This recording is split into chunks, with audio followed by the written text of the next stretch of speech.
Hej, dovol mi ukázať ti niečo naozaj výnimočné. Táto budova vyzerá ako z rozprávky však, ale nie je to hrad, je to chrám, dom pre veľké myšlienky.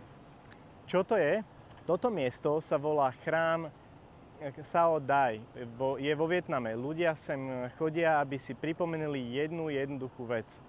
Sme všetci rozdielní, ale pochádzame z tej istej lásky. Ako deti na jednom veľkom ihrisku.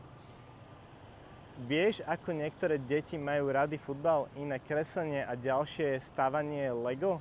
Sú to rôzne hry, ale stále sú to hry. Sao Dai hovorí, že náboženstvá sú ako oni.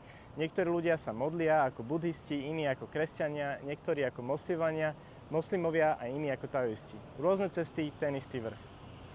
Oko. Vidíš to veľké oko? To oko znamená, vidím ťa, záleží mi na tebe, buď láskavý, aj keď sa nikto nepozerá. Nie je strašidelné, len plné lásky.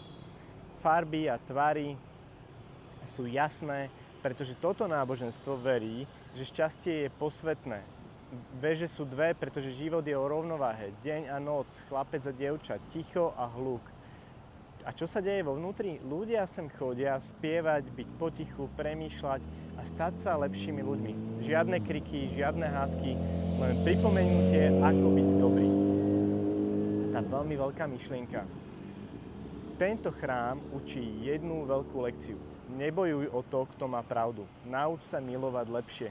Pretože svet nepotrebuje viac múdrych ľudí. Potrebuje láskavejších.